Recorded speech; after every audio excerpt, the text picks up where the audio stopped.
I'm Larry Bishop, and you're listening to the World is Wrong podcast. We're here to tell you how the world is wrong. The world is wrong about Frank. Welcome to The World is Wrong, an extremely positive podcast where we celebrate films the world is wrong about. I'm one of your hosts. My name is Andras Jones. And I'm one of the hosts, and my name is Brian Connolly. And neither of us is wearing a papier-mâché head for this episode. We are here that you know of. That you know of. But we are here to discuss Frank, and I chose this film, and I'm looking forward to talking about it. Brian, what did you heard about this film before you saw it? It was very popular at the video store, Vulcan Video. This movie rented a lot, and I didn't really know why, because I looked at it and was sort of like, what is this, like, phony Michel Gondry bullshit? Like, what is this quirky, the hipster crap? Like, I would just look at the cover with his head, and I'd be like, I don't want to watch that. Like, why is anyone watching this movie? It just looks like subpar, like, film festival sort of thing. And so I just totally, disregarded it and just washed it from my memory.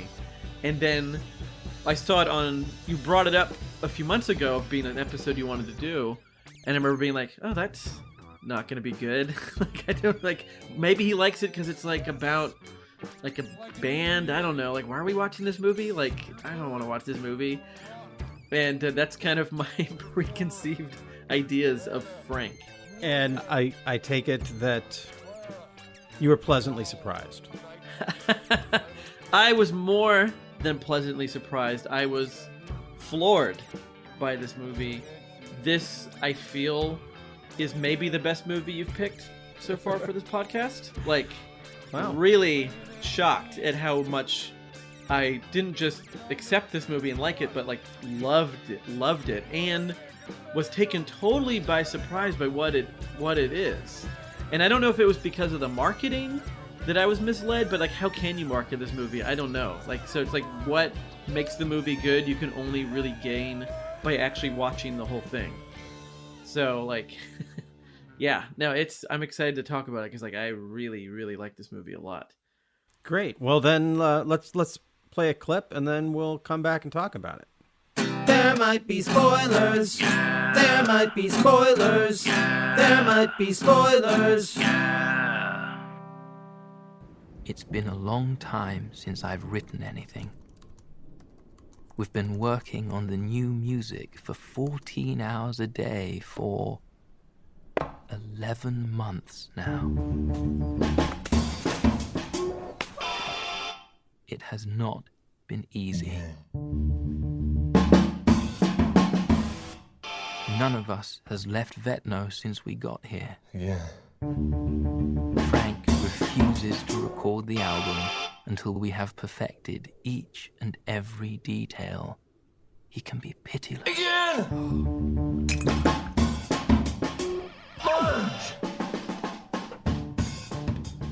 My nest egg has been depleted a lot more than I anticipated. We've had to start rationing the food.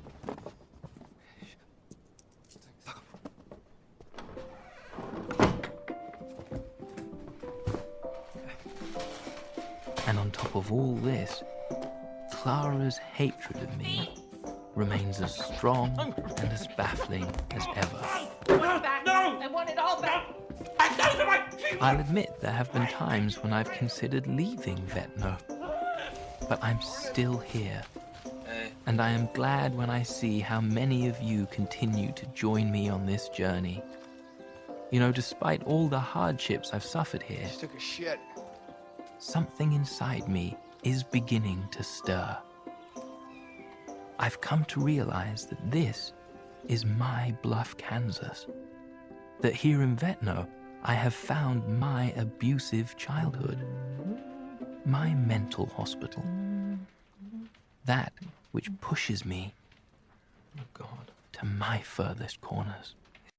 Frank from 2014, directed by Lenny Abramson the year before his film Room garnered Brie Larson a star-making Oscar, is one of the best films I've seen about being in a band, wanting to be in a band, and about the creative process and creative people.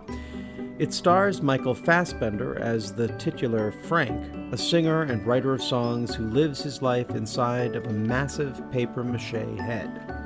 Inspired, but not based upon the story of Chris Sivey and his character Frank Sidebottom, Frank is really about John, played by Domhnall Gleeson, a frustrated songwriter who stumbles into a gig with Frank's unpronounceable band. How would you describe your music? Something tells me that you guys are the CERN for verb. We're still the Struffen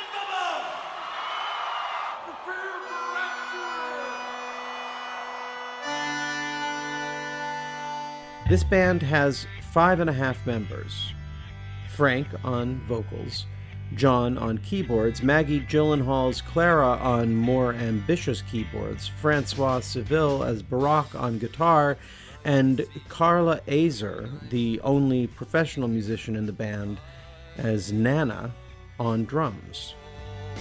We're listening to them now. Stale beer, fat look, smoked out cowpoke, sequined mountain ladies. I love you all. Put your arms around me, fiddly digits, itchy britches. I love you all. I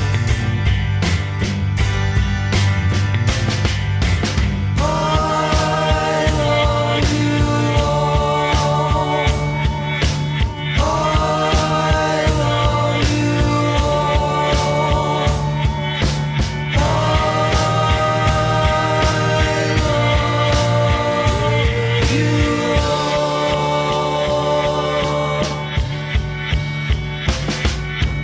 Washroom smell, they could be cleaner. The half member is Scoot McNairy, in a role I'm sure we're going to discuss at greater length in this episode. And since we're going to be unpacking this film pretty thoroughly, there's not much else to say except I love you all. I love you all. I love you all. I love you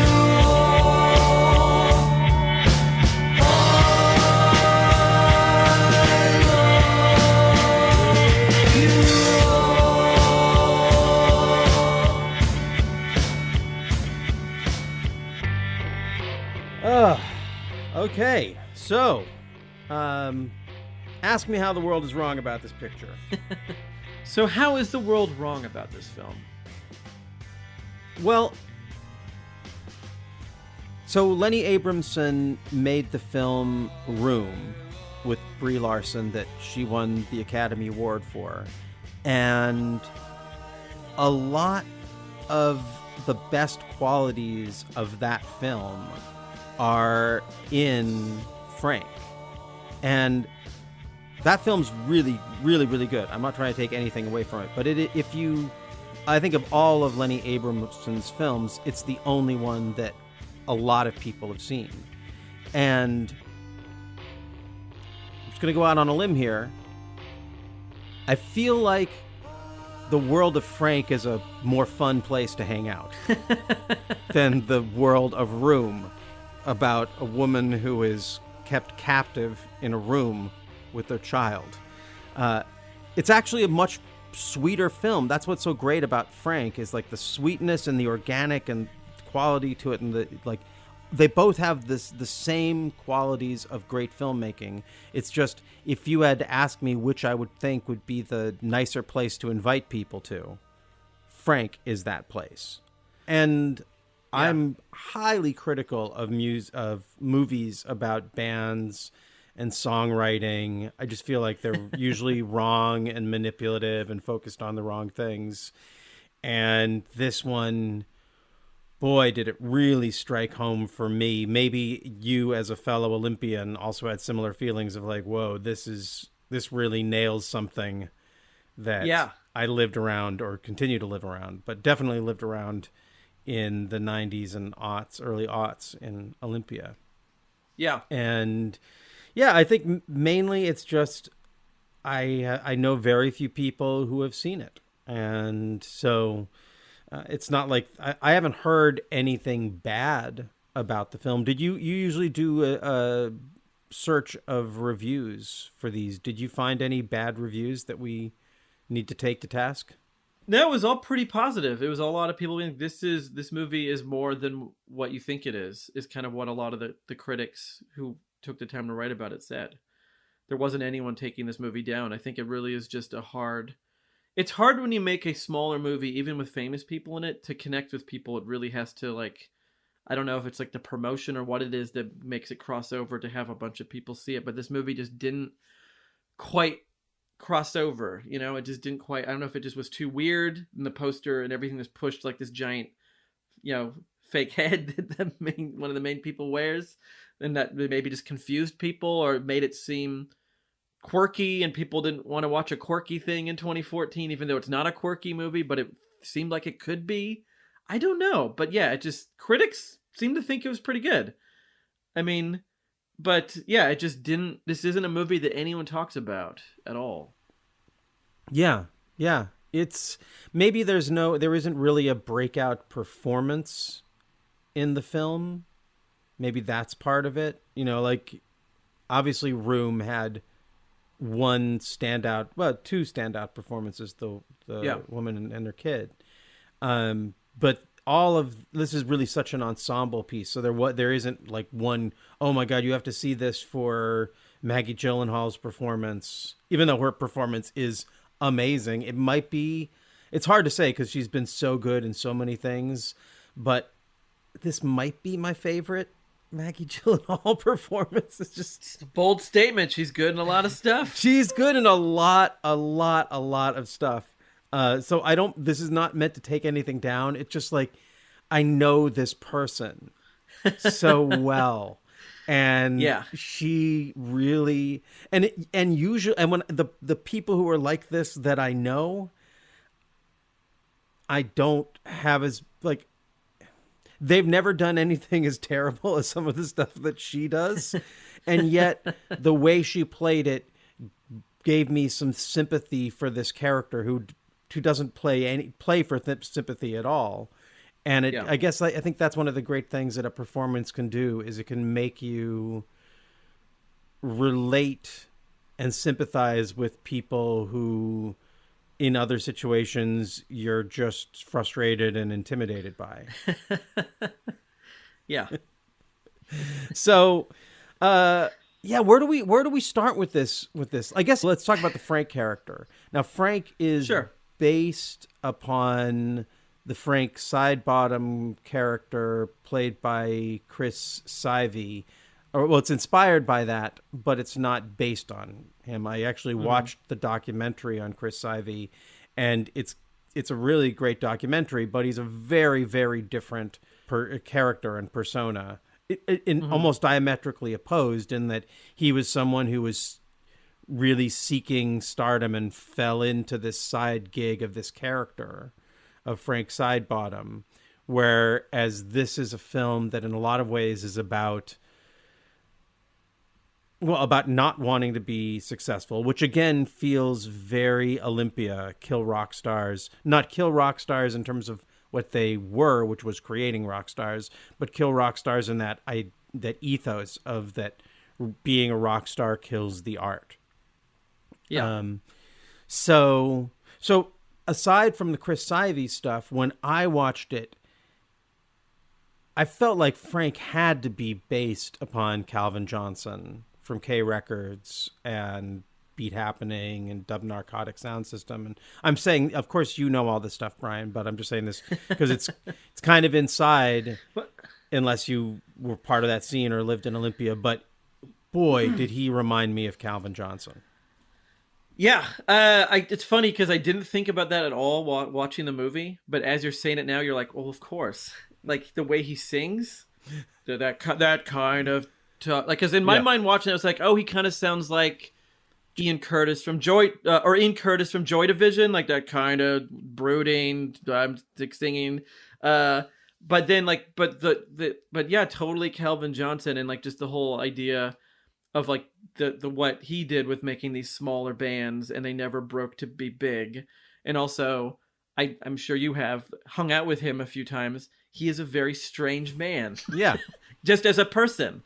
And it's not just some eccentric thing to be cool in a band. Like there is something different about his mind, good or bad. It's just sort of like there is an oddness around him. And it also reminded me a lot of just like stories I heard about like Daniel Johnston here in Austin, of just sort of that kind of eccentric, person, and different type of music, but of Rocky Erickson, who also was in Austin and was just like there's something off about that person, and actually, mental illness stuff going on with both those people and maybe all these people. So I think the movie kind of hits into that, definitely that kind of singer-songwriter, the kind that should never be famous, was not meant, couldn't handle fame. Shouldn't be. It's too unique and too special that we don't want him to go through the rigmarole of the machine and be chewed out at the end, because that would just be too sad and their brain wouldn't be able to handle it. Yeah. It's funny, when going back to Calvin, the other part about it that really struck me is the balance of intimidating weirdness and genuine sweetness, like childlike sweetness and openness. And that's one of these things that has always been charming and off-putting about, like I say, being around Calvin Johnson, is that you do get this, like you can't help but be intimidated, but everything he's doing is sort of saying pleasant expression, knowing, friendly look, like describe it.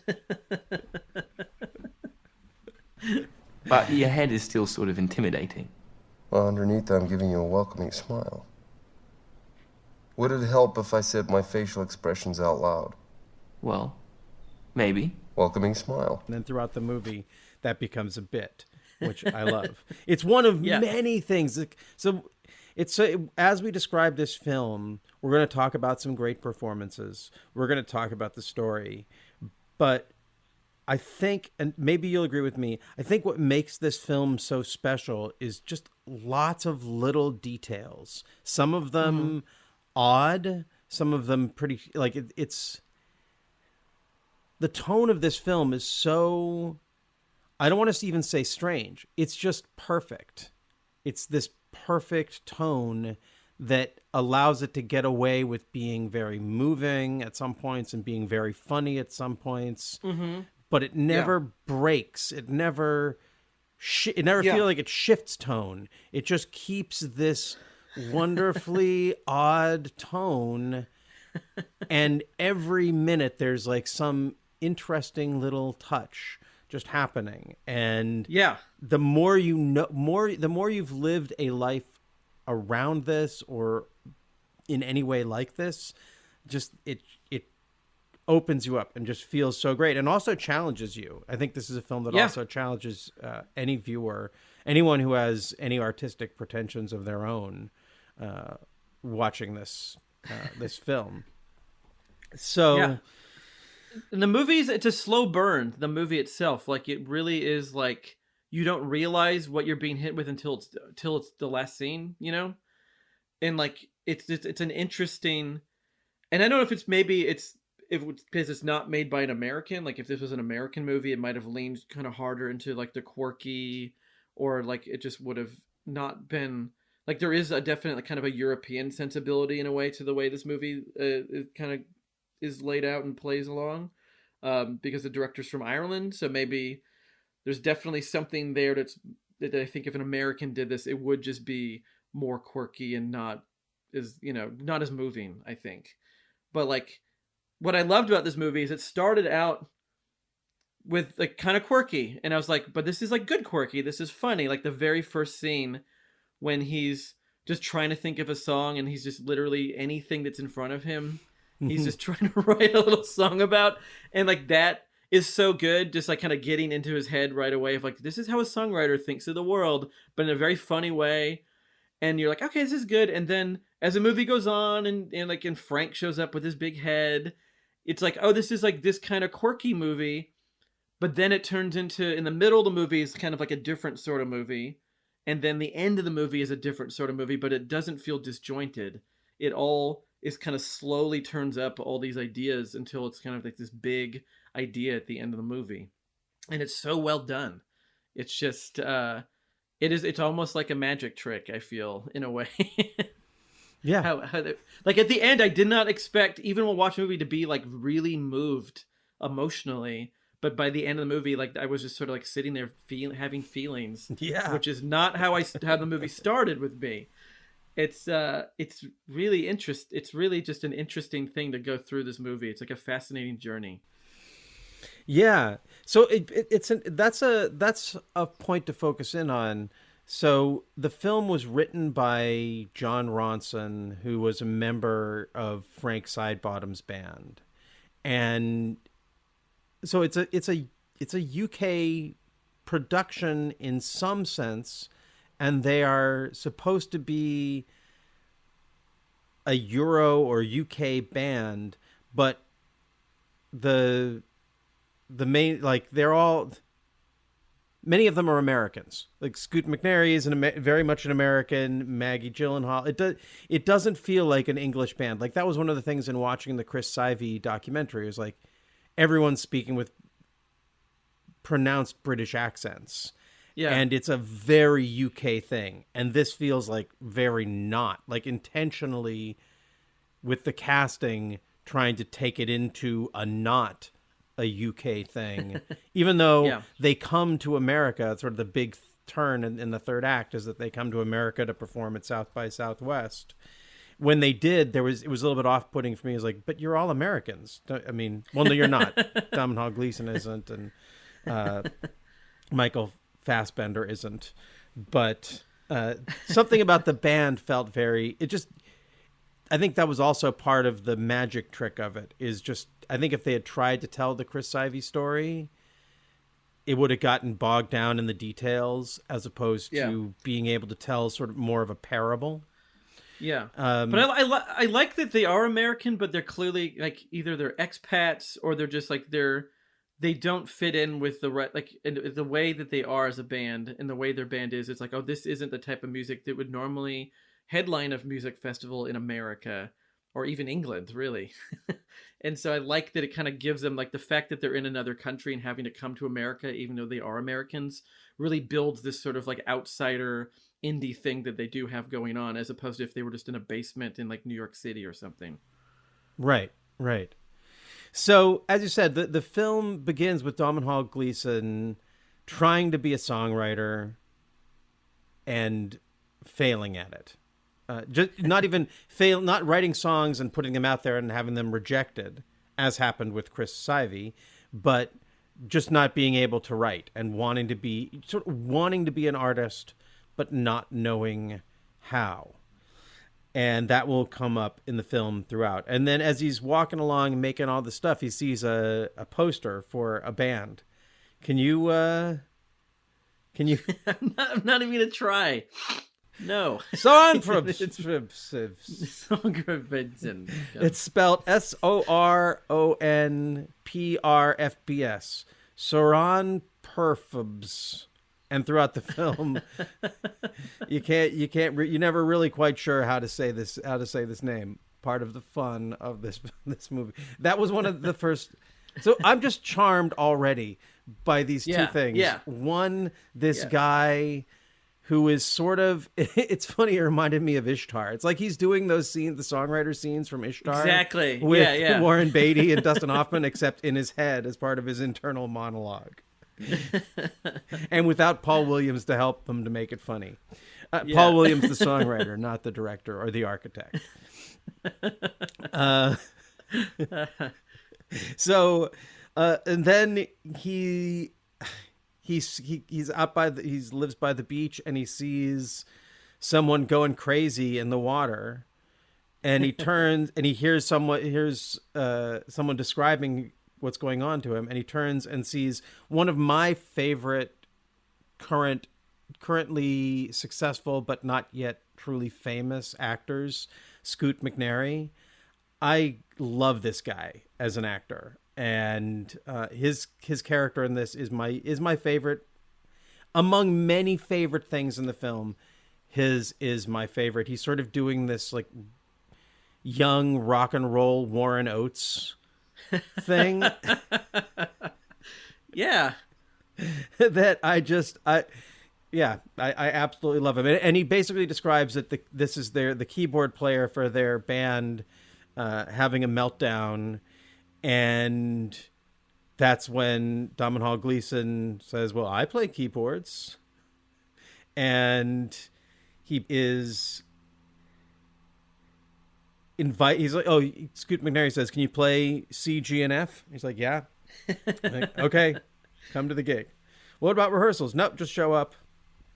So he goes and he shows up, and there's this great band scene that seems like it's going to become one of the like a traditional rock and roll movie where the band is great and we are moved and it's awesome. But instead, Maggie Gyllenhaal, who we really don't recognize at first, she doesn't get a movie star introduction. She has her hair in her face and she's playing her keyboard, and she completely melts down and throws her keyboard over and stalks off, and then that's the beginning of the movie. I want to say I actually had a situation where my band was playing a gig at a big college booking festival, and my keyboard player, I was in a band where the keyboard player melted down and pushed over their keyboards in the middle of the set. So I did relate. I very much. I feel like it's strange, but that is like that is a common thing. Seeing a band have a breakdown on stage, like I've definitely seen that happen too. Like I think it's like more common than it should be. Like you think they would figure it out the other 23 and a half hours that day, but it's just something about being on the stage, maybe the adrenaline, the anxiety, that like that's the best place to have your meltdown.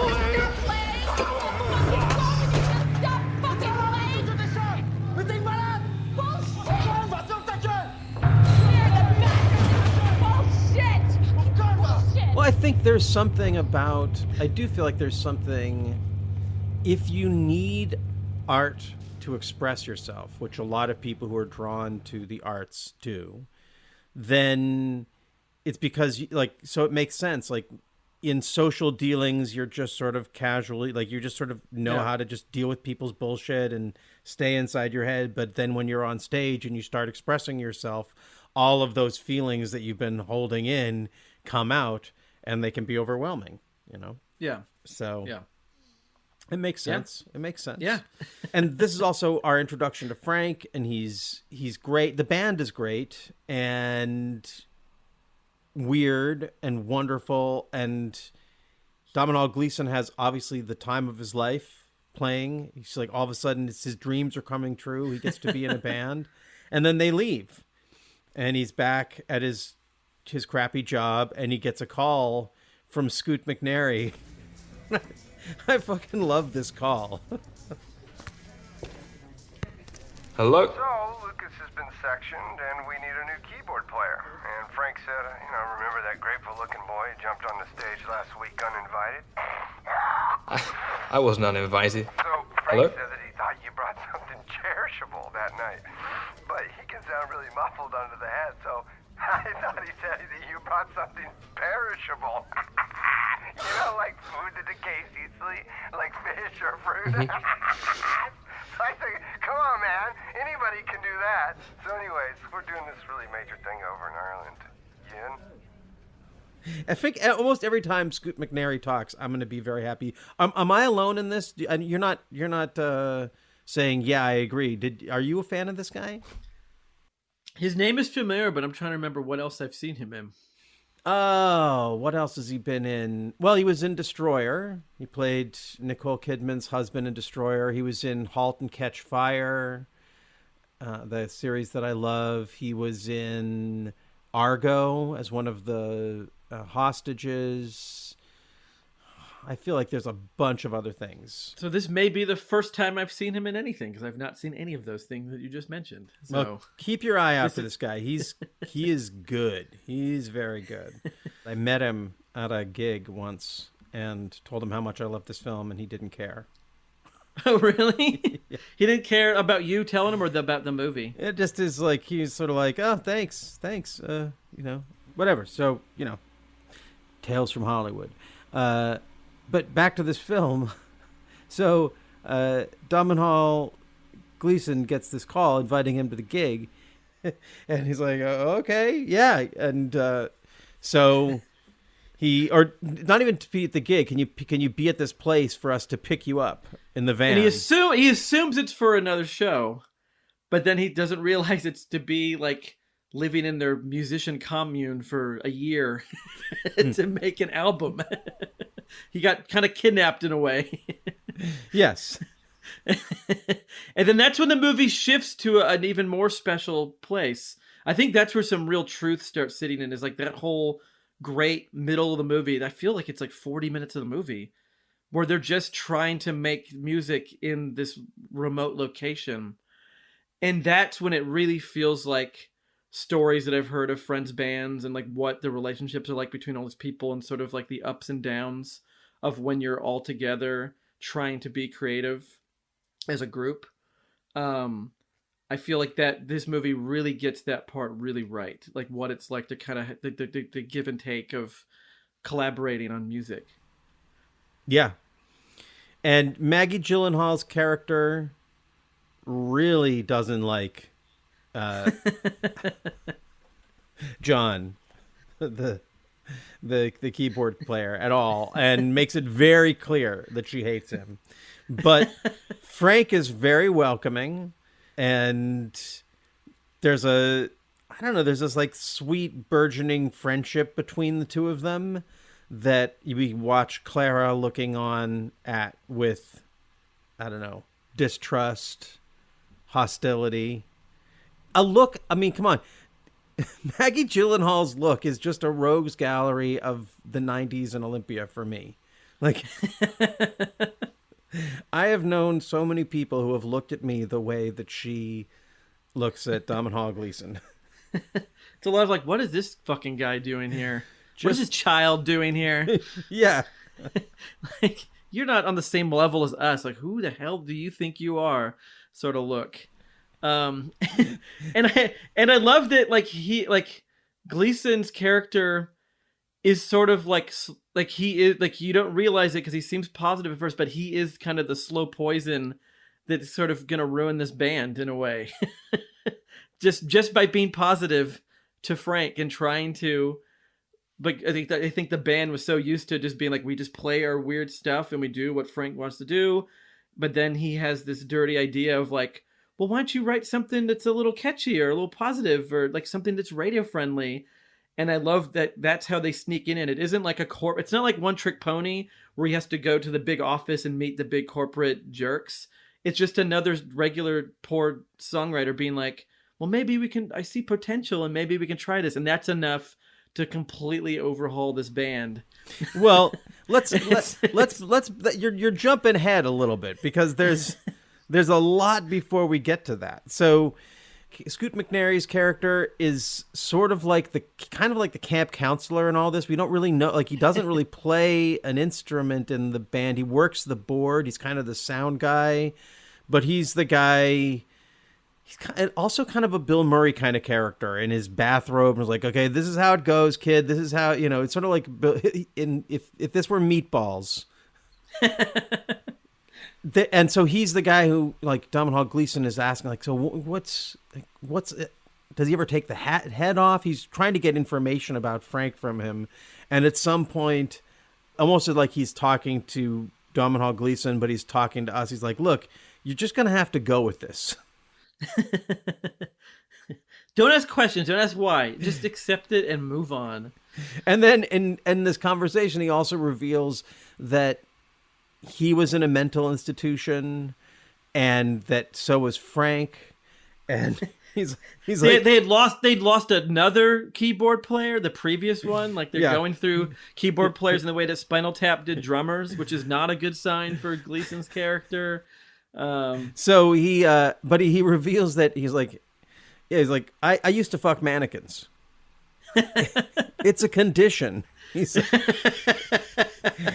this is the first time I picked up on like, oh, well, man, now you're in a band with a guy who wears a head, wears a big, like you're still kind of obsessed with mannequins, which will come up later. And then, so then we see the band, and it could be sort of like the kind of thing people don't like about Wes Anderson films when they're showing the band doing their field work. It could be kind of precious, but it's not. And maybe it's because Frank's character with the head is both sort of benign but also dangerous. No, I love that whole part. Just like that whole... And you're right. Like it could have been a precious montage. It could have felt like a Farrelly Brothers movie or Wes Anderson movie where it's like gag, gag, gag in this like well-composed montage. But I like seeing them kind of do their wild stuff and their weird, strange ways that they were trying to record things. Or like just they're all trying to work on one note at a time and all these little things that are jokes. But it's done so well, and it doesn't feel like a quirky. This is when I was like, oh, this isn't just some quirky thing. This movie's working on another level. Like this isn't just some trying to be strange and arty, like jokey thing. Like there's truth within these jokes. There's truth within these moments. Yeah. And then this is building up to what I found sort of the most painful and beautiful section of the film, the hardest for me to watch, and also it's the most challenging. Frank and Gleason's character are bonding, and at one point they're up all night and... You've been up all night talking to the keyboard player? I'm not just a keyboard player. I write songs too. You write your own songs? Mm-hmm. I'd love to play some for you sometime. I really like that. Big, non-threatening grin. Delighted look. Yeah, play one now. Play one now. Excellent. Not right now. I'm okay. No. I'd love to hear one of your songs. I would too. Go on. I don't think so. Please. Hey guys, John, he writes his own music. He's gonna play some music for us. Come on. Clara. Share your music with us, John. Play something! Okay. And he starts to play the songs that he was making up on the beach before they met him, which are all terrible. It's, he can't do it. And you can see the panic in his face of just like, oh God, oh no. Like, and it's like, it's like more nerve-wracking than if he was on stage. It's like you're in an intimate setting with these people that you kind of respect and are your peers, and now they want the private show of your song. Like that's more scary than being in front of hundreds of strangers. Not that you kind of respect, that you really like. You desperately want to like you. Yeah, and we already know that you already desperately want to be an artist and want to be a songwriter, and you've made it into this big thing, and we know you can't do it, and it's like that's the like. I had to turn off the movie and go and write and work on a couple of songs that I've written just to remind myself this is not about me. This is not about you, Andras. But I feel like every artist feels that way in certain situations, or we worry that we are. Like if you are an artist and you even if someone who's had some success as a creative performer in those fields, and especially as a songwriter, when you watch it, there's a part of you that feels like, yeah, everything I do is shit, which is, it comes up later. But then that's followed by one of the things that I think is wonderful, which is Frank showing Gleason's character how easy it is. And he just makes up a song about a little fuzzle on a rug. And you can write a song about anything. Yeah. Yeah. Hey, Like your socks here. They're pretty original. Hey, look at this. This little tuft in the carpet. I wonder how old he is in carpet years. Is it spring? He's the first to wake, or is he old, but still strong enough to keep what winter wants to take? Lone standing tuft defies the foot. Is it luck that you're still standing? You've not been flattened too. Do you tremble beneath the gentle breeze that's displaced by my shoe? Lone standing tough. Silly. Frank. That's amazing. Flattered grin, followed by a bashful half smile. No, people should know about you. You should be famous. I think if you aren't a songwriter and you watch that, what you think is one guy is bad and one guy is good. But if you are a songwriter and you watch it, it's like one guy is free, Frank, and the other guy is trying so hard that he'll never be able to do it because he's making an easy thing difficult. Not to say that songwriting in general, well, again, if you've done it, then you know. It's like when people say acting is easy. Acting is easy if you know how to act. But a lot of people make it more difficult than it is, and then even though they know how to act, they're bad.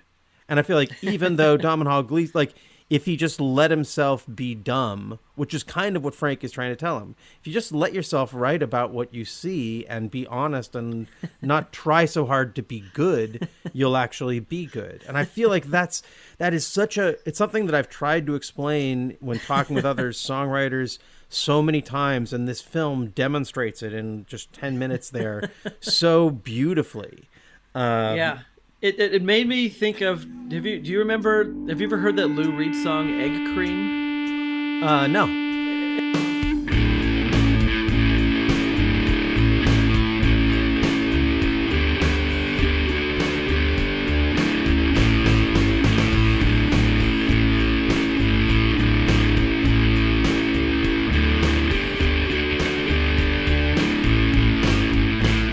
When I was a young man, no bigger than this, a chocolate egg cream was not to be missed.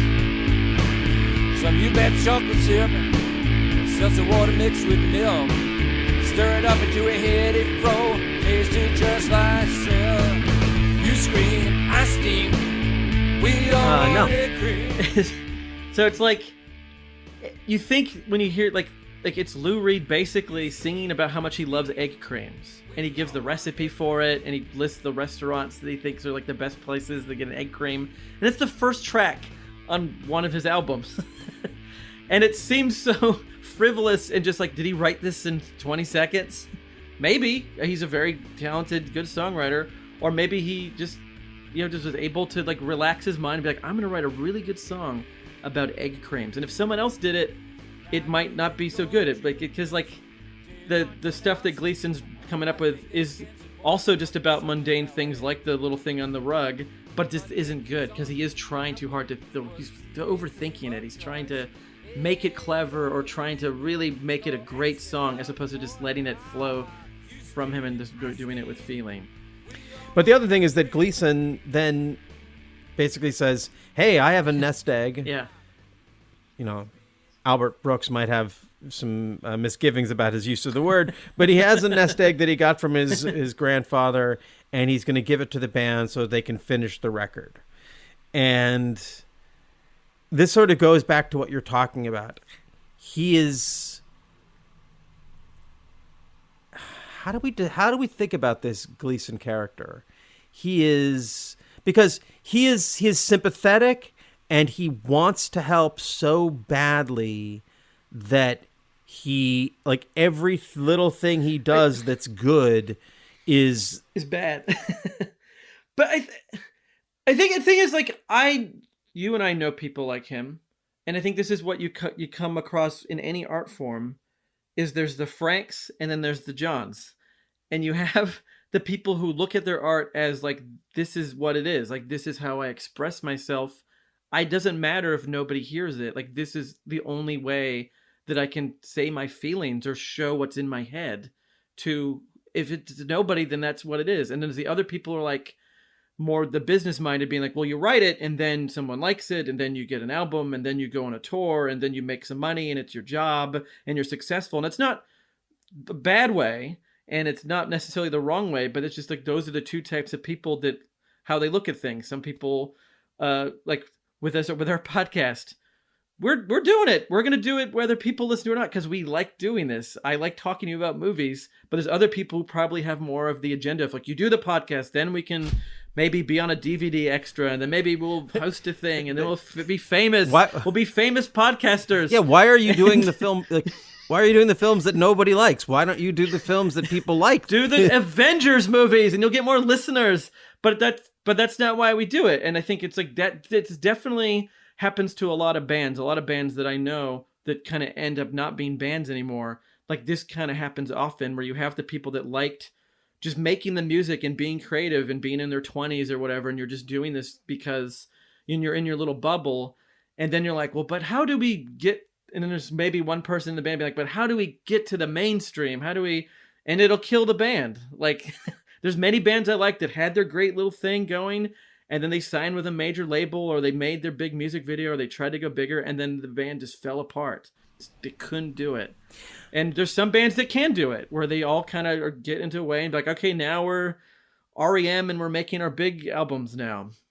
You know, so it's just depends on the people. He's not a bad guy. I think he means well. I just don't think he realizes that Frank and his band aren't the type of band that should be trying to appeal to everybody.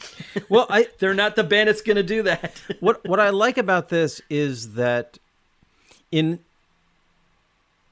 another movie, I feel like in a lot of movies, when they represent this dynamic, the Gleason character would be portrayed as conniving and sort of cheesy in the sense of wearing his he doesn't really wear his wanting to be a pop star. Like, he's not craven. He's not a villain. He's pathetic. He's sad. He wants to belong to something. And he only he's got all of his cues from pop media. And so it's just, there's the sadness of the emptiness of him, and he's trying to fill the void inside of him with someone else's creativity. And it makes him frustratingly sympathetic, because I think we feel like the way Frank does, like, oh, this poor sad little guy, he just wants to be a part of something, and I want to encourage him. And I think that's part of what makes the film so rich, is that the slow turn from our sad hero to the villain that the Gleason character becomes really just happens organically. And at no point, well, I mean, maybe at one point he goes wrong, but even that, as someone who's in a band, well, we'll get to that. There's a sense that even when he goes wrong, he thinks he's helping. Like, that sense of he's always helping, but he's not helping. and the thing is that he is incapable of helping. That's like this, and we'll get there. So anyway, time passes. All of a sudden, Domhnall Gleeson, who was like this, sort of like baby-faced ginger boy, is now a fully bearded Ian Anderson from Jethro Tull lookalike. And obviously they've been there a long time. We hear in voiceover that they're running, like the money's running out. He's put all of his money into this.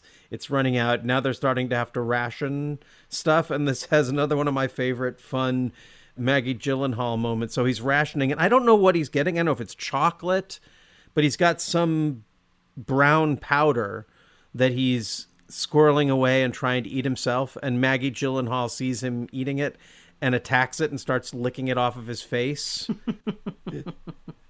She has all these just odd moments. I love it. And then in a bit of foreshadowing, when she's we've already seen her sort of playing with her knife, and then when they're recording and listening back to the playback of the album when they're finally getting into it, she's like, stab it, stab it, stab it. So stabbing is a big deal for Maggie Gyllenhaal's character. But I also really related to that. I know that feeling of listening back to a playback, and it's such an emotional experience. It's so weird, you know. Have you recorded music before? Yeah, I mean, I know you've traveled with bands. I've been around bands recording. Like, I've had friends' bands where I've sat in on kind of their sessions. I've been on tour with bands as like a roadie. I was in a band for 1 month. It didn't last. We never recorded. What was the name of the band? The name of the band was... What was the name of the band? It was a Stephen Hawking themed band. I think it was called like Stephen Hawking's Chair or Stephen Hawking's Wheelchair. And the whole thing was that I was going to be Stephen Hawking leading this band. This was like, I was like 19.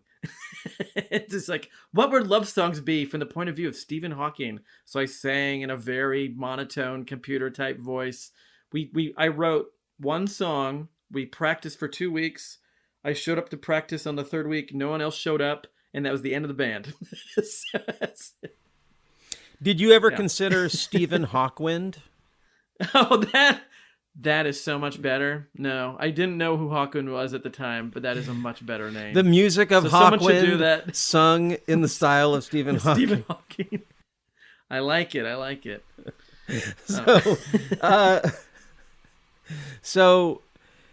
What I was getting at was that there is something that, like, when you get so into a recording and you'll just, like, when you finished it and you're listening back to that mix, it's such an intense experience, and a year later that song will mean nothing, like, will almost mean nothing to you when you listen to it, and you sort of wonder, how could I have been so, like, there was a point when I was working on it where I would just listen to that song over and over 20, 30, 40 times, and when it would hit this certain point, I would be just like Maggie Gyllenhaal. Stab it, stab it, stab it.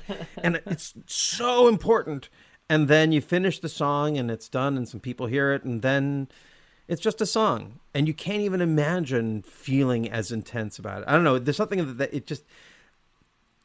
The capturing of the passion of the first listen back that they capture was really just fantastic. Mm-hmm. So... This is when tragedy strikes. Spoiler alerts, folks. I really hope you've already watched this film. This is when we can kind of tell, like at the last shot of the playback, Scoot busts out beers, gives one to Frank. How is he going to drink it? We don't know. But then he cracks his beer and he just basically downs a whole beer. And there's something about it that is a little bit foreshadowing that, I don't know. Something's going on here. And then after they've recorded the masterpiece, they wake up the next morning. And I find this is one of those, another little moment. We have the sense that the band, that they really don't like each other, particularly that Maggie Gyllenhaal doesn't like Domhnall Gleeson. But they wake up all in the same bed. And you just get this sense of, like, family. Like, they may not like each other, but they're all bound by the creation of this work. Yeah. And so he gets up and he walks out and he sees Frank hanging from a tree, having committed suicide. And he goes and he's like, hey, and everyone comes and takes him down.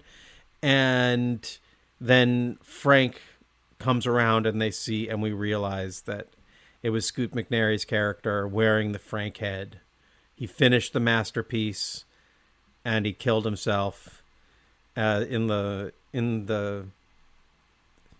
basically in the way that all mannequin fuckers probably want to, by taking on the persona of the mannequin that they have most wanted to have sex with.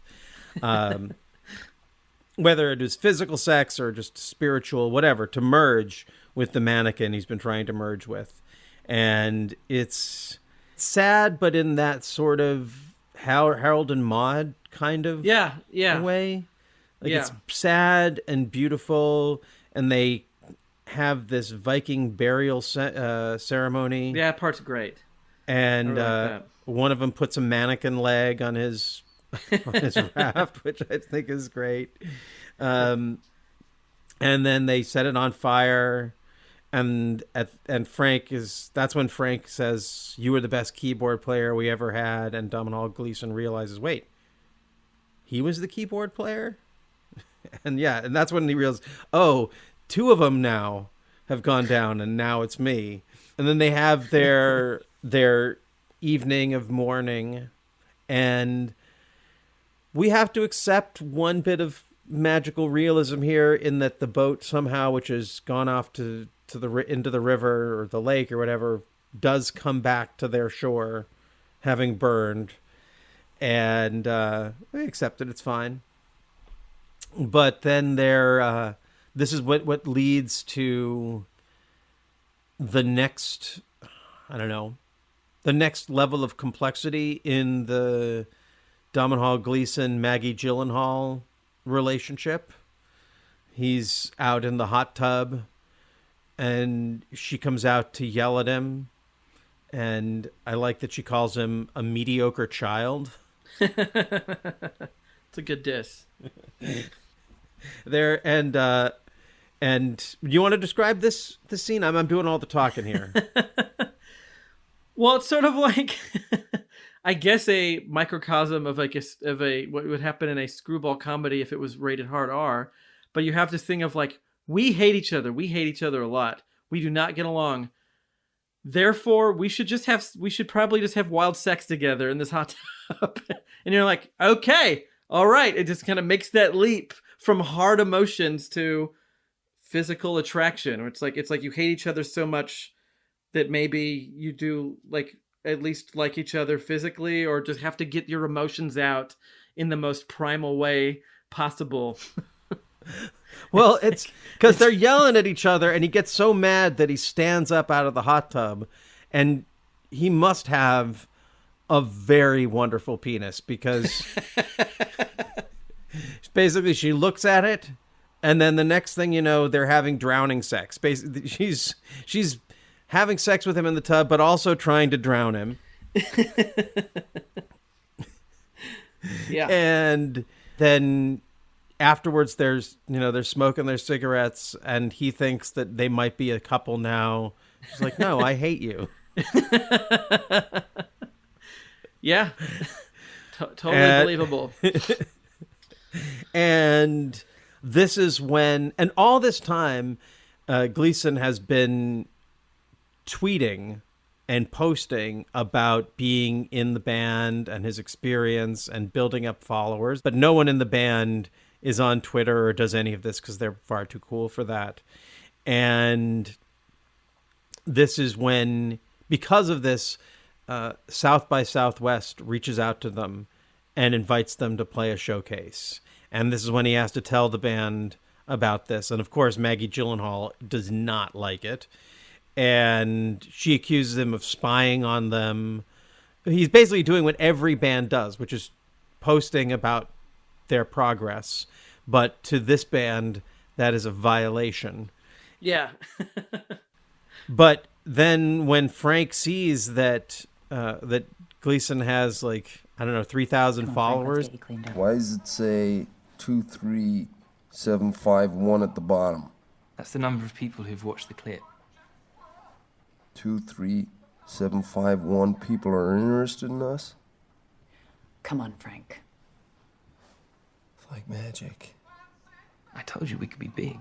And I feel like this is the first point when we start to really kind of get a sense of the crack the cracks in Frank's psyche. Yeah. Like up till now, he has seemed he's represented silently as being erratic, but in a sort of creative way and a lovable way. But this is the first time when we start to get a sense that there's something desperate and broken about him. And I feel like that's the real shift here as we start to move towards South by Southwest. It really isn't that Gleason broke the band. He didn't know. Like he had no, like, he's surprised by this as well. Yeah. But it amps up this pressure because the band know Frank, and kind of maybe have seen something like this play out before. Yeah. And I don't know. What did you make of that? I think this is when the movie gets like extra good to me. Just because like it's starting to go into something that I don't think I've seen a movie deal with quite in this honest of a way, of sort of like these artists, these people, these musicians that you think are like, oh, they're eccentric, oh, they're weirdos, oh, they make their weird little music. And you don't kind of question that maybe they don't just think differently, but maybe there is like a mental illness at play, which is why they are acting differently or think differently or look at the world differently. And sometimes you have good days with your mental illness and it can just be a great creative output. And sometimes you have very bad days with your mental illness, or you don't realize when you're in a creative project with somebody who you think is just creative and interesting, that in fact maybe there is like a problem with them that you didn't know until it becomes one, or until you crack into this thing in their mind. And I think it's happened to me before with collaborating with people on projects where you don't realize that maybe there's something going on other than them being an eccentric creative. and there's this moment where Gleason is sort of like realizes that maybe he shouldn't have done that, but he is again trying to almost just be helpful, being like, oh yeah, there are people that want to listen to your music, Frank, like, yes. And I don't think he's doing it to be malicious. I think he really is trying to, like, I want to help this guy. I want his music and the stuff that he's making to reach people. And the rest of the band is sort of like, oh, you shouldn't have told him that he was this great, or that people loved him, or that he should, like, now this is going to be a problem. And I just love it. I just love how it kind of, the movie now turns to this kind of movie. I related to this as an Olympian, but I know that when you watched this, you also had some big Austin feelings because of the South by Southwest. Yeah. And I didn't know that was in this. And I mean, now it makes sense why it was so popular in Austin. And like, you see, like, every year you see all these bands that you've never heard of come here, hoping that this is their big break, thinking this is going to be the big thing. And most of them, it isn't. But there's always that hope that you'll come to South by and you'll come to Austin, and like, this is like the hub of cool, man. And you can make it here. This is the festival that's going to make you. And people come here from all over the world for South by Southwest, filmmakers and musicians, in the hopes to, not to toot my own horn, but I do have an award that I did win at South by Southwest one year. So I made it. I did it. I'm a success.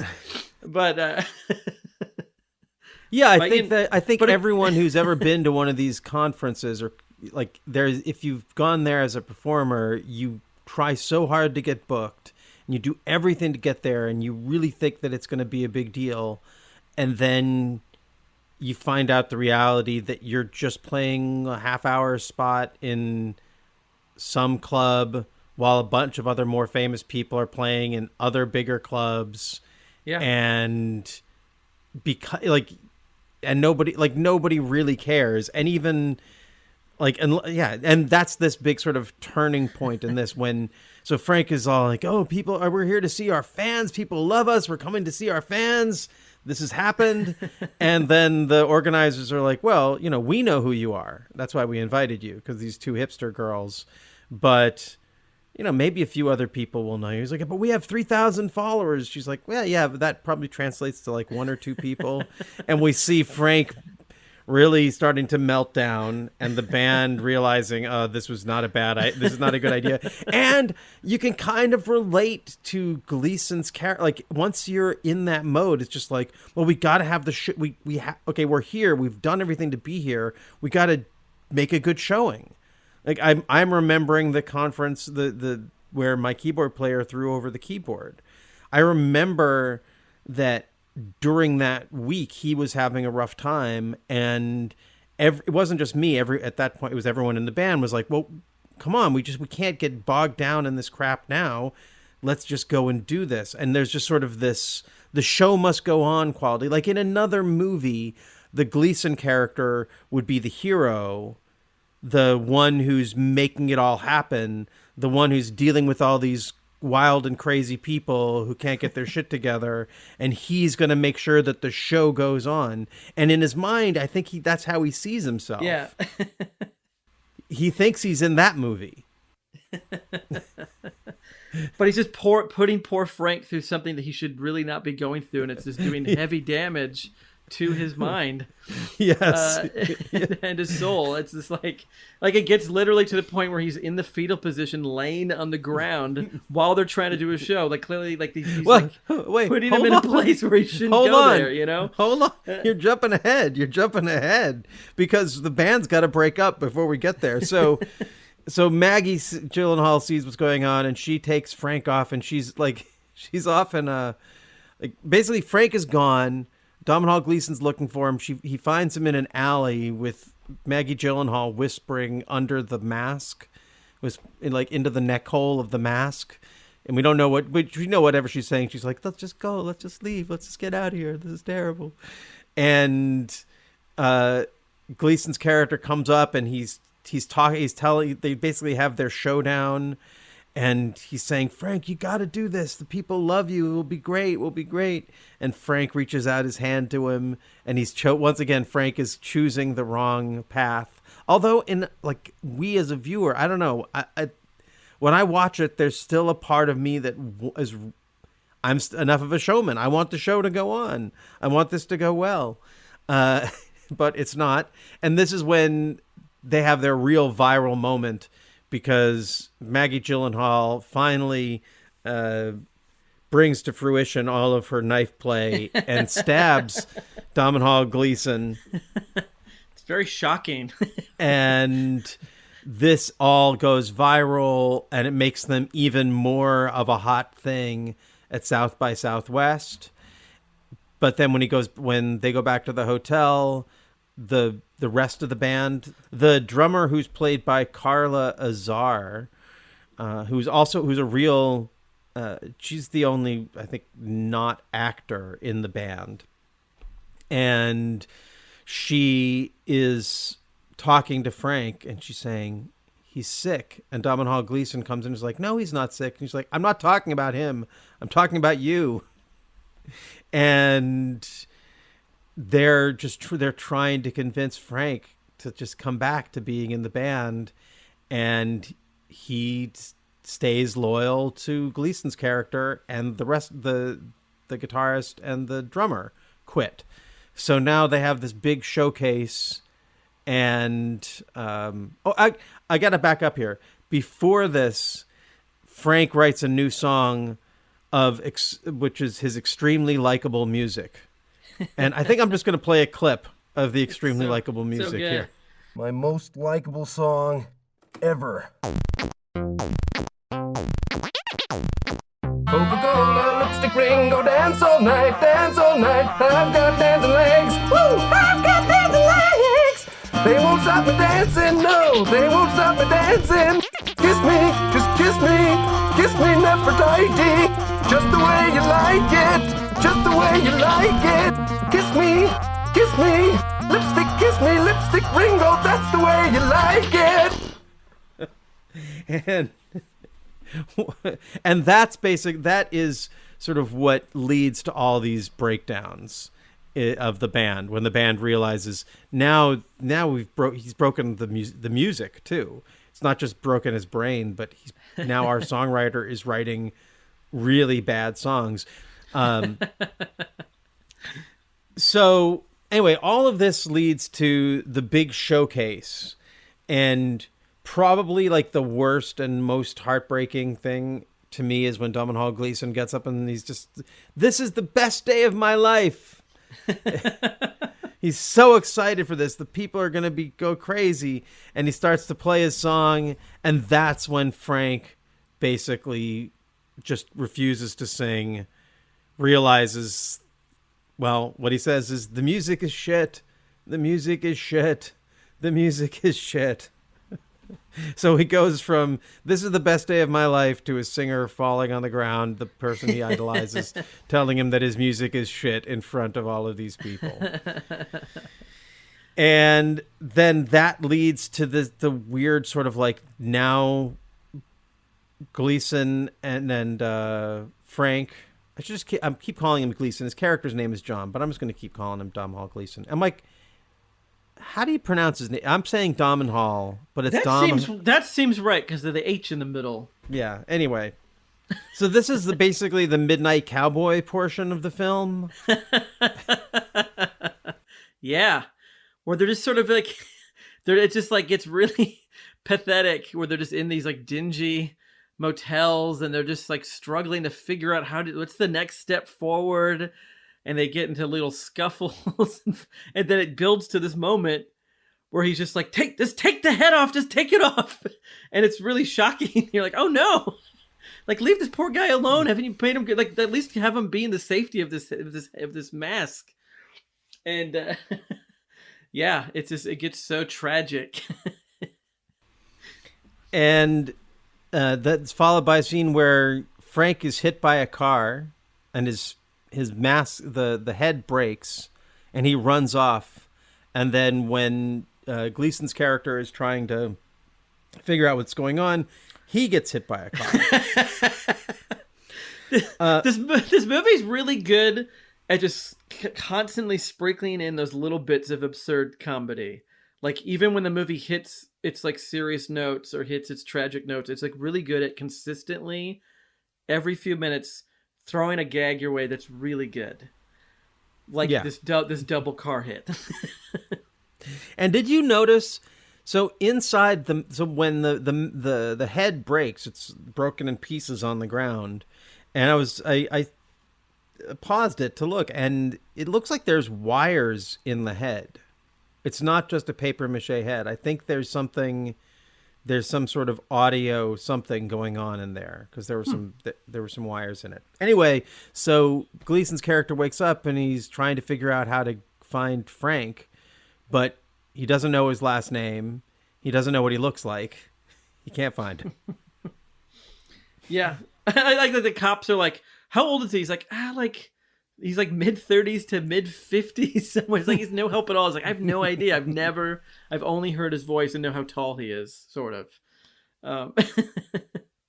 How do you help find this guy without his mask? Yeah, it's impossible.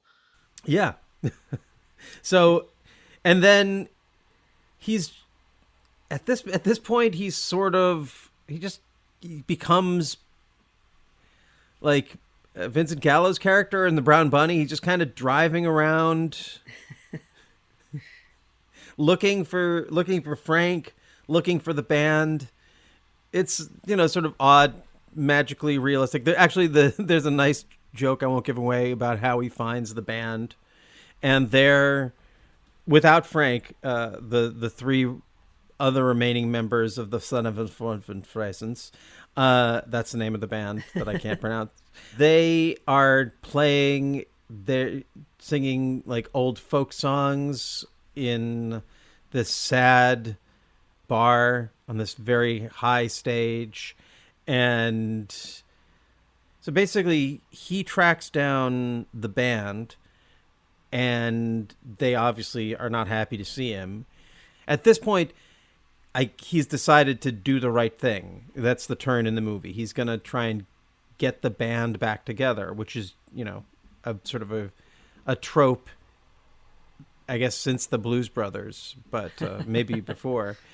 But again, it's sort of like this very sweet, understated way he uses Twitter and people trying to help him find Frank, and someone finally directs him to Frank's home, and he meets his Frank's parents, and they're seemingly nice people, and Frank is weird. And this is the first point when we see Frank without the head, and it's Michael Fassbender playing Calvin Johnson.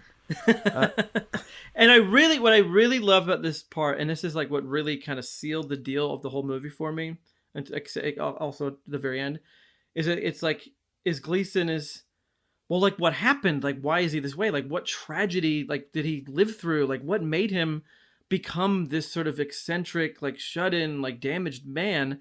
And the parents are like, nothing. He's just mentally ill. Like, we're great parents. Our family life is great. It's just he was born with a mental illness, which is just exactly how it is. Like, that's the truth. And I've never really seen that in a movie before, because usually it is sort of like, oh, he was a kid and this happened, or this thing happened, and that's why he wanted to wear these masks and hide. It's like, no, he suffers and lives every day with a mental illness, and this is how he's dealt with it. And then it's not going so well for him.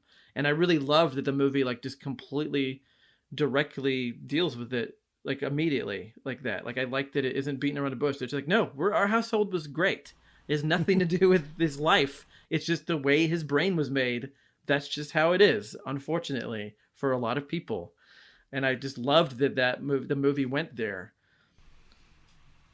Yeah, with the father telling, I actually made him his first head. Yeah, you're not. And then this leads to, I don't know, when you were watching this, did you know that he was taking Frank? Because he sort of just leaves, and we feel like it's just a nice little subtle thing. Like, we just feel like he's driving off, and then he gets there and the band's playing, and that's when it's revealed that he brought Frank. And just watch the movie. This last scene, it's so good. It's such a great ending. I'm tearing up thinking about it. Just watching them watching Maggie Gyllenhaal watch Frank start to come out of his shell and the band play together is so moving. It's so incredibly moving. And it's the only time you actually see Fassbender actually singing, where you see his face. And in just this one little scene, like, his performance is so good. It's so powerful. The song is great. Like, the song has been in my head all week since I've seen the movie. Like, I hear this song is like in my head when I wake up. And what he's singing about speaks volumes, and the performances and the way that the band kind of, the whole relationship. And it's just beautiful. It's a beautiful ending. One of the most beautiful endings of any movie I've ever seen. The best is at first we're watching Gleason watch all this, and then we watch all this. He's sitting at the bar with his beer, and then when we cut back, he's no longer there, and it's just the beer bottle, and the music's playing, and then we cut to him just like he was at the beginning, walking alone. But I don't know, like, it's such the whole thing, like, at the end of the movie, the main character learned something. Yeah. But usually they tell us that they learned something, or they demonstrate it in some more, I don't know, less impactful way, but more on the button kind of way. Yeah. And this was that, to me, that's a perfect ending to a flawless film. I agree. Yeah. This is a 5 out of 5 star movie, truly. Like, I know I'm one for hyperbole, but the way I felt at the end of this movie was like, I've not felt this way after watching a movie before, like this. Like, it was a new feeling for me. I didn't know I could have such feelings for a movie with a man who wore a paper mache head the whole time. Didn't know that could be in the cards. Didn't know it was gonna happen. And we've gone through the whole plot. Let's talk about Fassbender's, his performance for a second. He's one of those few actors that had the challenge of where you can't see his face, which is like, a major tool that an actor needs is his face. And just like with The Mandalorian or V for Vendetta or every Friday the 13th slasher movie, you have your main character where you can't see their face and they have to act with their voice and their body. And he does such a great job. And I have no doubt in my mind that that's him the whole time. Like, that's definitely Fassbender the whole time playing it. I don't think they just put an actor in and put his voice in, you know? Like, he definitely feels like, I feel like that must be him the whole movie. Do you agree? Yeah. And it's just such a good... It's just so good. It's just like, and then the way he acts when the mask is off. And it's just like, that is a hard challenge for an actor. It seems like it'd be really easy of like, oh, it's easy. You don't have to do anything with your face. You can just sit there and do your lines. But like, no, that's like even harder now. Like, like more than half of your tools have been taken away from you. But you do feel things like the whole movie. Like I'm into this character. It's not just looking, it doesn't play as a gimmick ever. It's like, which was, I think, why I avoided this movie for so long, because it seemed like it was going to be kind of gimmicky. But you just kind of accept it, even before Scoot McNairy says, like, just go with it. Like, I was accepting to be like, this is this character, this is who he is. Like, his face isn't changing, but like, I'm invested in this person. It's a great performance, and I think definitely his most underrated, because he's a very famous actor. Very, praised in many things, but like, I think it's weird that nobody talks about this, maybe because people mistakenly think of it as a non-performance, but it actually is like an extra good performance from him. Yeah. Were there any specific like moments that if you were going to say, hey, well, here's an example of some great in the head acting? I mean, I don't know. It's just like the whole thing, but like definitely the parts where he is trying to bond with Gleason, or Gleason trying to bond with him, like in those moments, or like in the moments when he's realizing that maybe people like his band, just sort of the way you can feel the emotion shift, not just with his voice, but the way he holds his body, like when he's excited or when he's like kind of a little unsure, and it's all just kind of with the shoulders and just sort of his gait and like just the I don't know, it's because it's not just you don't see his face, his voice is also slightly muffled because of the mask. So it's like extra challenging. But it's really, I don't know, it's just good. And then even when his mask is off, he's playing a character who doesn't look people in the eye and is looking at the ground. So even in the scenes where you see Michael Fassbender, he's not like really looking at the camera. He's kind of looking down, and you just kind of see maybe almost like at the top part or side of his face. So either way, he has very little in terms of screen presence with using his face, and has to do it with his body. And I think it's just great through the whole thing. Honestly, even at the very beginning when he's just in the van and you just hear him and you don't even see him, that's good acting. Where you just know he's around the corner and you can't tell, but you can tell there's a presence there. And I think someone else would have maybe played this role too big, tried to make up for the lack of face and gone bigger. And he doesn't. It's like a really subtle performance. And it's not a quiet performance necessarily, but it's like just the way, it's brilliant. I think it's a great acting job from him. Yeah, I don't think anyone plays it big in this. Every performance is so, I don't know, just like organic. Feels very, I feel these people, all of them. I feel like I know them. Yeah. And let's talk. So the music is Great. by a guy named Steven Rennicks. I looked him up. He's done a lot of British TV and film. The guy should be a songwriter. I agree. These songs are fantastic. I really expected that I was going to see that he was some indie songwriter guy. Because I feel that's what movies usually do when someone's the struggling songwriter. You're like, oh, Prince wrote these songs actually, or whatever. Like it's not a nobody, because that's why the music is like better. Because if I just was going to write a movie about a great songwriter, I wouldn't be able to write great songs because I'm not a songwriter. But the fact that they just got this guy who is not known for his songwriting, writing these amazing songs, like that's a hard job to take on, to be like, you have to write the songs of an eccentric genius. Can you do that? And make it believable?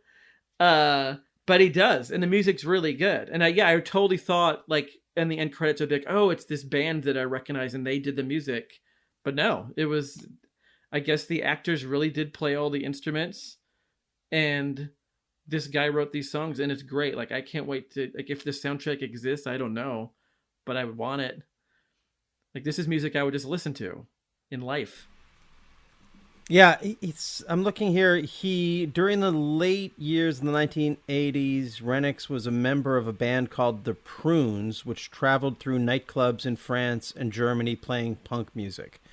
So I don't know if that doesn't necessarily. I mean, he's played in some bands, but yeah, there's no evidence anywhere else in his career of a record like this that I'm going to want to listen to over and over again. So that's pretty amazing. And then the director, Lenny Abramson, he doesn't have anything else in his catalog that is like this. No. At least that I'm aware of. There's a film called What Richard Did that I want to look out for. It's let's see. Loosely based on Kevin Powers' Bad Day in Black Rock, not Bad Day at Black Rock, and is inspired by the real life death of Brian Murphy. So, that doesn't really tell us much about this. I should check that out. But then there's also Room, which is the one we've talked a great deal about, and that was just a year after this one, and obviously, Brie Larson won the Academy Award for that, and it is. I will say that I have seen that film, and it does share some similar qualities with this, in the sense that it also feels pretty organic, and just feels very. The world that he films is one that you, I don't know, feel welcomed into. Like like going back to The Island, that is a very flashy and hard and jagged world, clean, and like this is just a very lived-in world. He creates these lived-in worlds, and I don't think that he meant or knew that Room was going to be as big as it was. It doesn't feel like a movie. It doesn't feel like he wanted to make an Oscar baity movie. Do you agree? Like, it seems like maybe they didn't know that movie was going to hit the way that it did. Yeah, it's not. I think more that what's interesting about it is creating the world that this woman creates for her kid in this room. And it feels like that's a compelling idea. But yeah, you're right. Not one that looks like, oh, I'm going to make this big movie. And then after that, he waits 3 years. He doesn't like have some big film ready to go after the Oscars. He waits 3 years and comes out with a film called The Little Stranger, which is a gothic drama with Domhnall Gleeson again. And so they must like working together. But I haven't seen this film. I don't know anything about it. I got to check it out. Isn't it nice to see someone make a movie that means something and then make another movie that means something, that gets awards and acclaim, and not go make some bullshit comic book movie? Yeah. How refreshing that there's a filmmaker out there that actually is just staying true to like what they want to do and not sell out big time. Maybe that's because he learned from Frank. You don't need to aim to try to make your 4-quadrant for everybody thing. Just do the thing that you want to do that means something to you and the people that make it with you. He's following his own themes, which is great. So maybe he knows he would be on the floor of the Oscars, like in the fetal position, just like not being able to handle getting an Oscar. Do you think that the fact that Lenny Abramson is from Rathenfarnham, Dublin, Ireland, Rathenfarnham, maybe that's how you pronounce the band's name? Rathenfarnham. Sorafonafun. You know, I want to get this band's name right. How do we? If you think you know how to say this band's name, write to us. We'll or have you on send the show. post a video so we can hear. Post on Instagram a video of you saying it, and we'll pick the best one. Cool. Well, yeah. I really just hope more. I hope everyone who listens to this has checked out this film. It was not a big box office success. It was something of a critic's. I mean, I want to say darling, a critic's passing fancy, but yeah. Especially if you've ever been in a band, I can't imagine that this film won't please you and challenge you and entertain you, and I hope inspire you. It certainly does for me. So, yeah. I don't think anyone's talked about this movie. I don't think there's any podcast about this movie. I'd be shocked if there was. I think we're on. Yeah, because you'd think something like this would be like a culty thing or something, but maybe that's not even a thing anymore. Who knows? It's just so weird. But yeah, I don't understand why this movie's not clicking with people, so let's change that.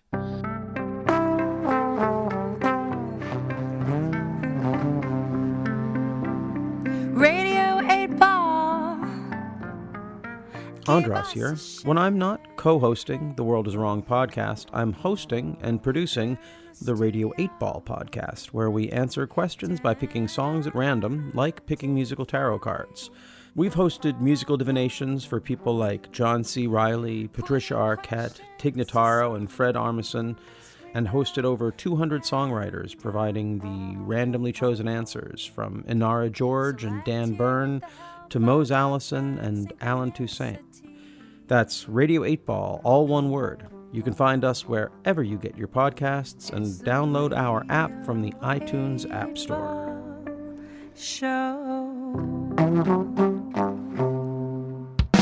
Do you call yourself a music fan? Are you the one making the playlist for all the parties?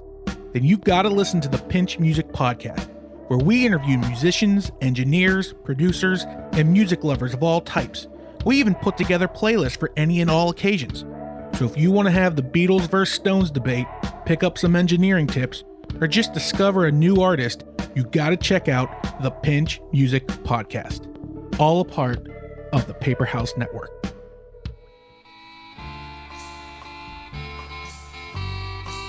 Dear listener, if you are just discovering our podcast, you can find all of our episodes on our website at theworldiswrongpodcast.com. You can also write to us at contact@theworldiswrongpodcast.com or follow us on Instagram at theworldiswrongpodcast. And now, back to the show. Have you ever had a band like this on Radio 8 Ball? Have you ever had a band where they hid like their face or hid their body? Oh yeah, I did a show. Well, I didn't have them on as a band. I wanted to, but there's a band from Seattle called Shit Ghost. And the guy, the main singer, is in a mask and he uses a vocal, one of those things that they use to hide someone's voice. So he sounds like this. And so yeah, that was on. Let me see. What was that episode? That was one of the episodes that we did in Seattle. Oh, by the way, what are we talking about? Are we talking about Radio 8 Ball? Yeah. Yeah, it's the show where we answer questions by picking songs at random and interpreting those randomly chosen songs as the answers. And yeah, Shit Ghost was on the show with Tobias the Owl, who is not an owl, and he is not named Tobias. And that was on March 11th, 2018. We recorded it in Seattle, and I will post the link in the show notes. So if people want to check out Shit Ghost's appearance on Radio 8 Ball, they can. And how about you? You host a podcast called The Director's Wall with your co-host AJ Gonzalez, where you explore a filmmaker's filmography. Is there any resonance with Frank and Frank Coppola? No, Francis Ford Coppola is not afraid to put himself out there.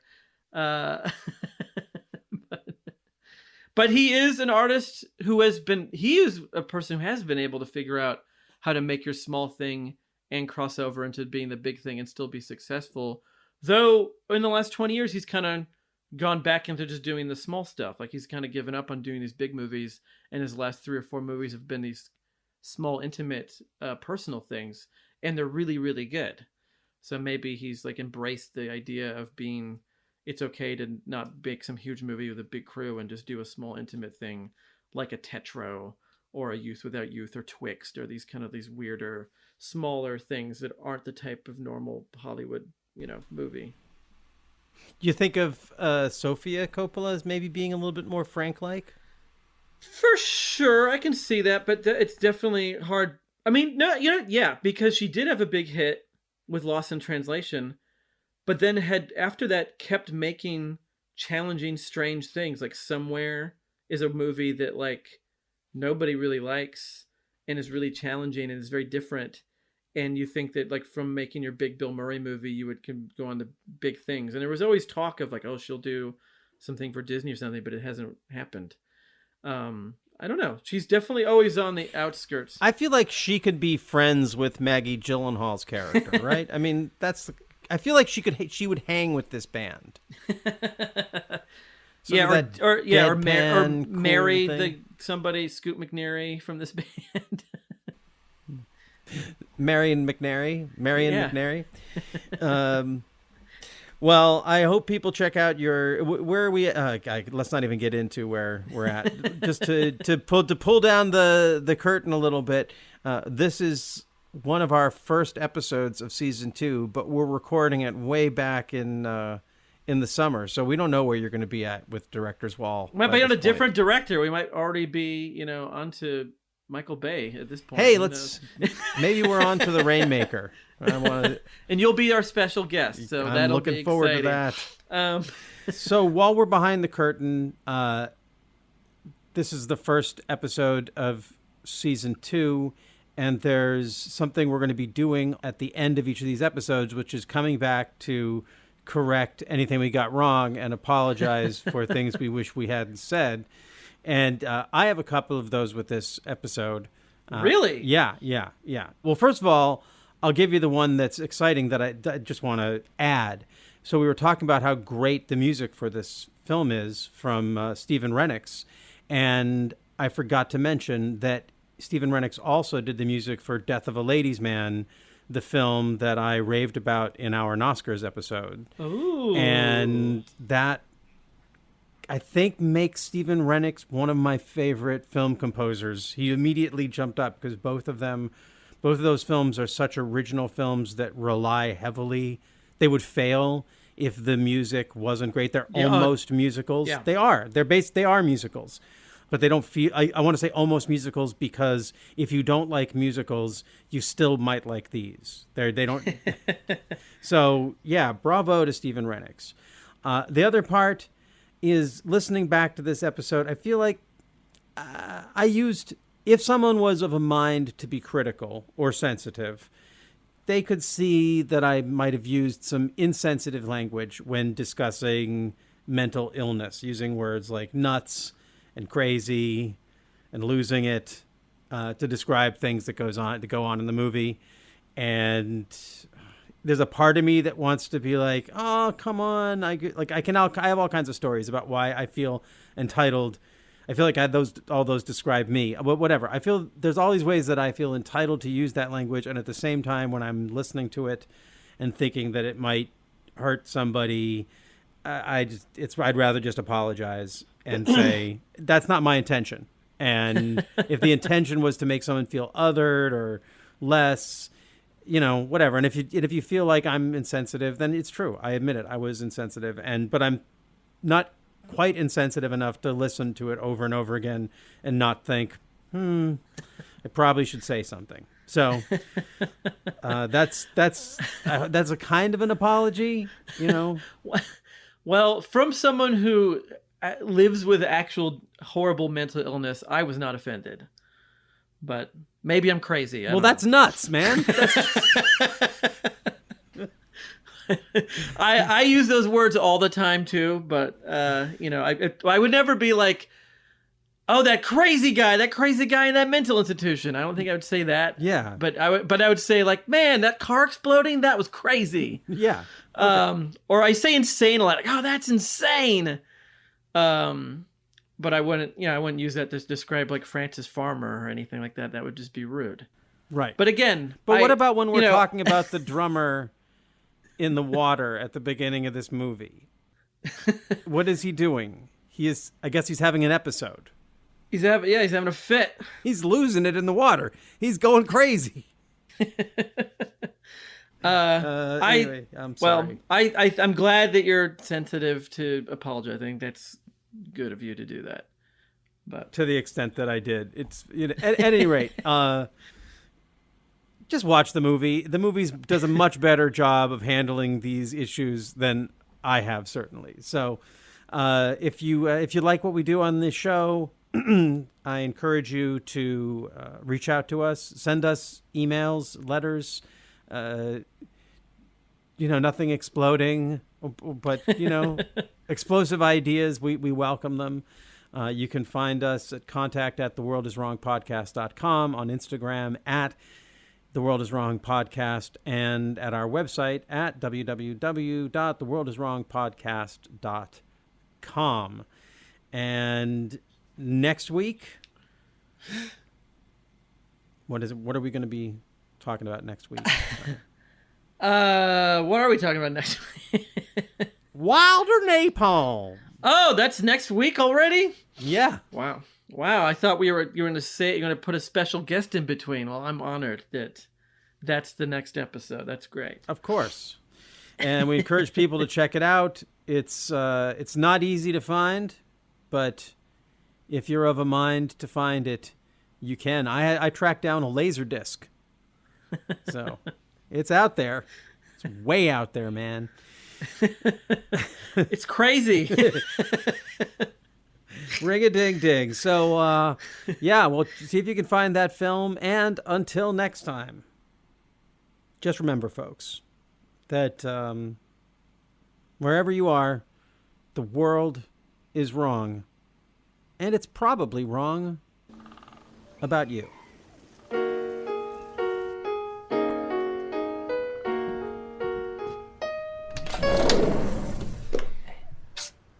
Hey, man, what are you doing? I'm composing a song.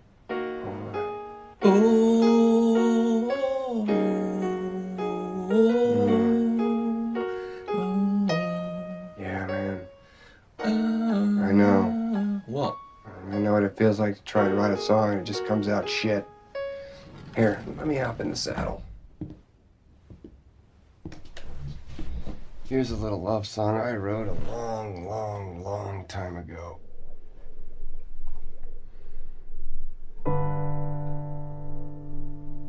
The stillness of the winter night,